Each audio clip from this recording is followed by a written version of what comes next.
Madam President, the Senate is focused on one of its constitutional roles right now, which is meeting with and discussing with the new Biden administration's cabinet, our advice and consent role. The consent role, obviously, is confirmation votes here on the floor of the U.S. Senate, which we're doing a number of these on the floor in committee.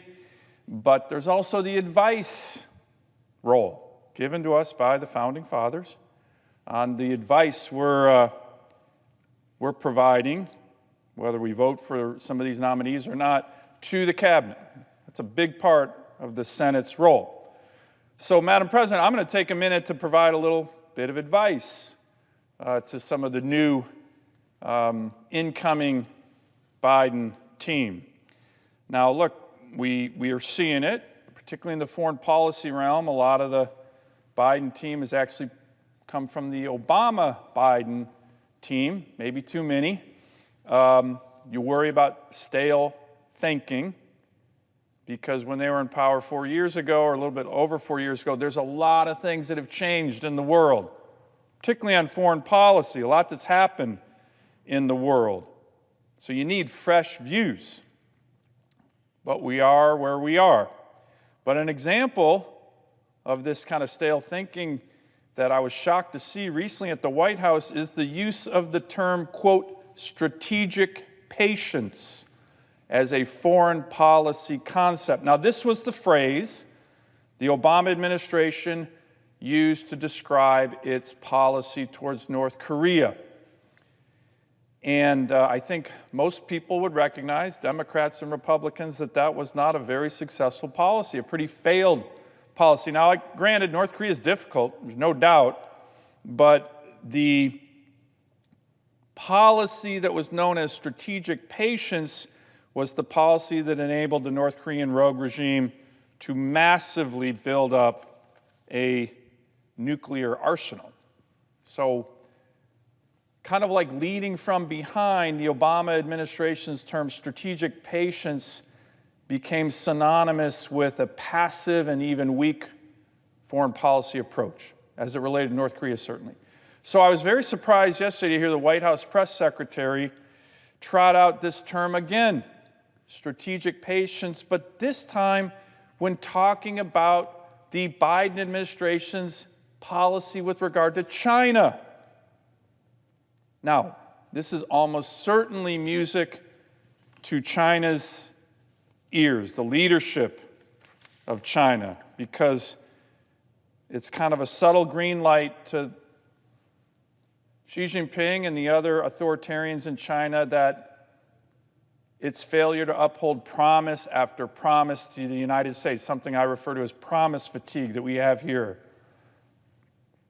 or continuing to call itself a developing country when it's not, or continuing its attempts to dominate the South China Sea with the militarization of that important strategic sea lane, or continuation of intellectual property theft, or all the challenges that we have with China, the idea that we're going to have strategic patience, I think, sends a signal to the Chinese that we don't take these issues urgently. And Madam President, that's the wrong message. These are urgent issues.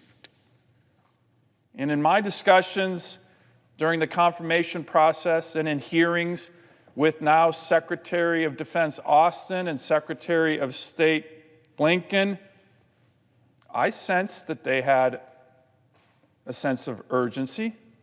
As a matter of fact, they both acknowledged that the previous administration, the Trump administration's national security strategy, national defense strategy, that says we need to turn to great power competition with China as the pacing threat for the United States, they agreed with. And even in General Austin's, now Secretary Austin's confirmation hearing, one of my colleagues, Senator Blackburn, actually said this term strategic patience doesn't seem to be the right term, and pressed him on it. So, Madam President, here's some continued advice in the Senate's role in terms of our constitutional advice and consent. Words matter, especially from the White House podium. We need a strong, bipartisan, and lasting China policy from the United States of America. This is the biggest geostrategic issue that we will be facing as a country for the next 50 to 100 years. But it is also a challenge that is here and now, a challenge that needs immediate action. So here's my advice. Ditch the strategic patience phrase. The vast majority of the senators in this body, Democrats and Republicans, want to know that the Biden administration is focused on this challenge now. And it's a serious challenge that China poses to the United States now. And strategic patience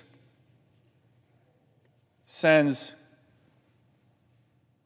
the wrong message to the Senate, to the American people, and to China's leadership.